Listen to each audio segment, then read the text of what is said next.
Pasaran kenderaan segmen D di Malaysia bertambah meriah dengan kedipaan model baru.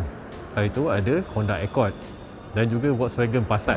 Dan sekarang tiba pula ini Hyundai Sonata generasi yang ke-8. Hanya ada satu varian saja yang masuk di Malaysia, iaitu 2.5 Premium pada harga RM206,000. Itu harga yang termasuk dengan SST. Tapi untuk 50 unit yang terawal, ia dijual pada harga RM190,000.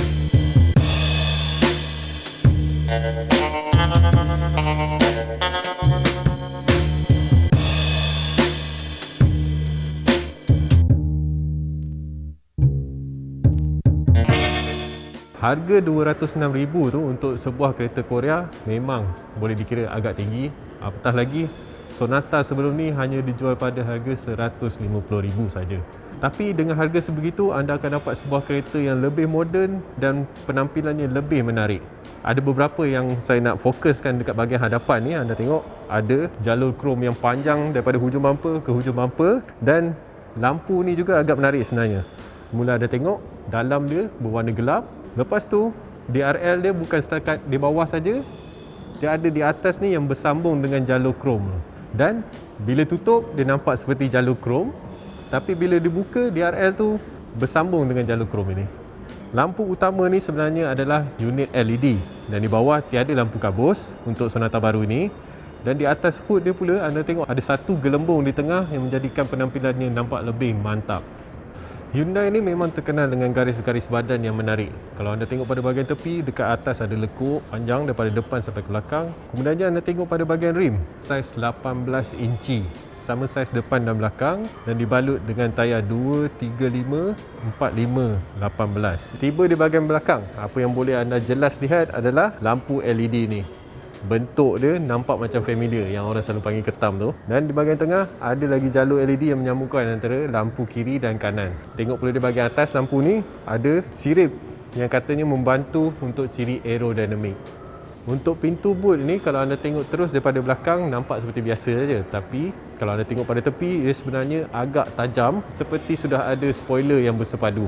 Pada bahagian bumper, bawah sekali ada jalur krom, dan anda boleh lihat ada 4 sensor ni untuk pengesan jarak. Dan kalau anda lihat lagi, tiada muncung exhaust, sebab untuk bumper ni dia tak buat muncung exhaust, dan untuk exhaust tu bunyi di belakang bumper. Lampu brek ketiga ada di atas cermin.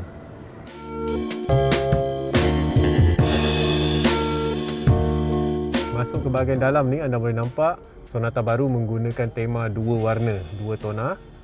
Dan untuk warna hitam di luar, dia datang dengan warna dalam kombinasi hitam dan juga krim. Keseluruhannya ada 3 warna, tapi bukannya anda boleh pilih warna hitam dengan warna lain.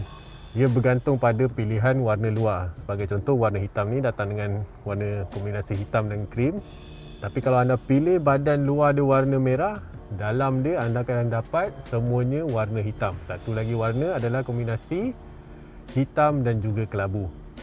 Nak bercerita pasal kualiti, saya rasa semuanya okey. Nampak elegan, kemas dan pegang pun sedap. Bahagian atas ni jenis plastik yang keras, sama tengah ni dan juga konsol tengah ni. Tapi untuk bahagian yang warna krim ni sebenarnya dibalut dengan kulit. Manakala di pintu pula, ini sebenarnya adalah jenis yang boleh lembut ditekan. Steering juga dibalut dengan kulit, sedap dipegang. Untuk skrin, di hadapan pemandu adalah sebenarnya unit digital 12.3 inci. Sementara di tengah pula adalah unit 8 inci. Ini siap dengan sistemnya ada Android Auto dan juga Apple CarPlay. Pergi pula di bahagian bawah skrin ni ada corong pendingin hawa yang nipis, sama level, tengah dan juga ke kiri. Dan untuk pengawalnya ada di bawah, dan ini adalah sistem 2 zone. Pergi pula kepada bahagian konsol tengah ni, anda akan dapat beberapa pilihan untuk soket pengecas. Ada yang bentuk bulat tu 12 volt biasa, ada juga soket USB, dan lagi satu adalah unit pengecas tanpa wire, yang maksudnya anda boleh letakkan telefon saja di situ dan dia automatik akan cas.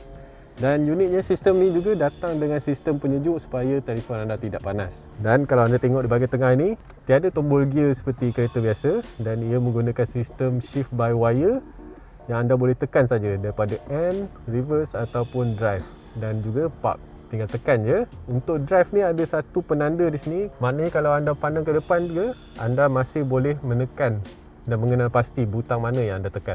Selari dengan pemilih gear ni, di bawahnya ada lagi butang untuk pemilihan mod pemanduan. Untuk Sonata generasi ke-8 ni, Ada 4 mod pemanduan yang ditawarkan. Gunanya ada butang untuk pengesan jarak, untuk kamera keliling dan juga ciri auto hold. Untuk brake parking sebenarnya bukan di tengah ini, dia terletak di bahagian tepi. Dan kalau anda tengok dalam ni tak ada apa-apa, kosong saja. Dan di sini ada 2 tempat letak cawan dan 1 slot untuk letak telefon. Untuk steering ni bentuk dia agak unik, dan steering ni datang dengan pedal shifter untuk transmisi 6 kelajuan automatik pada Sonata ini. Dan tempat duduk agak selesa juga, ada pemegang di bahagian tepi dan juga sokongan di bahagian belakang. Kedua-duanya menggunakan sistem kawalan elektronik. Bahagian belakang Sonata ni sebenarnya agak luas juga. Kalau anda tengok di sini, tempat duduk hadapan ni masih lagi pada kedudukan yang saya duduk tadi. Saya agak tinggi sebenarnya, 180 cm. Tapi anda tengok, kaki masih ada ruang lebih di hadapan, dan kepala juga. Walaupun anda tengok pada luar, Sonata ini bentuk belakang dia macam menjunam sikit, tapi tidak memberi kesan sebab ada lekuk untuk memberi lebih ruang di atas ni. Untuk ciri keselesaan, anda duduk di bahagian belakang ni, anda boleh nikmati ada bumbung panoramik di atas. Boleh buka untuk bahagian hadapannya dan cermin dia sampai ke belakang. Kemudian dia di tengah ada corong pendingin hawa, soket USB di bawah, dan juga perehat tangan dengan 2 tempat letak cawan di sini. Kedudukan perehat tangan ni juga agak selesa untuk saya. Dan pada bahagian tepi pintu ni anda boleh nampakkan ini ada garisan krom yang sama konsepnya seperti lampu hadapan dan lampu belakang tadi dengan bentuk C tu. Dan kalau anda tengok nak buka pintu ni macam di mana tempat pemegangnya. Unik dia sebenarnya tersembunyi di bahagian bawah ini. Dan kalau anda buka, anda boleh pegang bahagian ni dan tolak. Nak buka pintu boot nampak seperti macam tiada butang untuk ditekan. Tapi sebenarnya pada logo H Hyundai ini, anda boleh sentuh di bahagian atas tu dan ia akan terbuka untuk memberi akses kepada ruang simpanan 510 liter.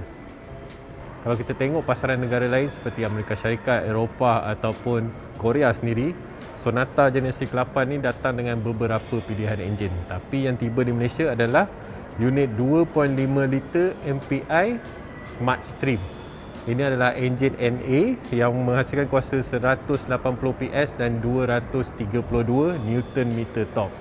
Kuasa yang dihasilkan enjin MPI ini sedikit rendah berbanding enjin GDI, gasoline direct injection, yang ada di pasaran Amerika Syarikat tu.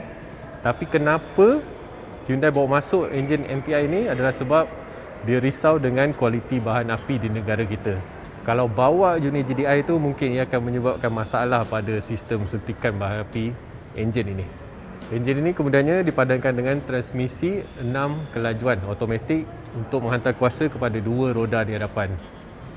Untuk sistem keselamatan, apa yang kita dapat di Malaysia ini sebenarnya bukanlah yang paling lengkap. Sebabnya kita tak ada autonomous emergency braking, lane centering assist, adaptive cruise control, itu semua kita tak dapat.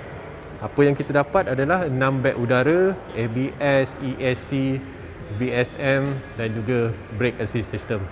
Dan satu lagi yang menarik, untuk bahagian cermin sisi ini sebenarnya ada 2 kamera di bawah itu untuk menunjukkan pandangan pada titik buta.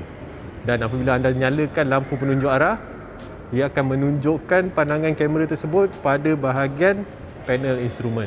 Kalau ke kanan, dia akan tunjukkan kamera di sebelah kanan, dan sebelah kiri dia akan tunjukkan kamera di sebelah kiri. Jadi dengan apa yang saya terangkan ini, apa pendapat anda dengan Sonata generasi ke-8 yang tiba di Malaysia ini? Adakah anda sanggup untuk membayar lebih RM200,000 untuk sebuah kereta sedan segmen D dari Korea ini? Ataupun anda akan pilih kereta bentuk lain, SUV ke, ataupun jenama-jenama daripada Jepun ataupun Eropah? Cuba nyatakan di ruangan komen dan nanti kita akan tengok. Sekian dulu dari saya, kita jumpa lagi di video yang seterusnya. Terima kasih.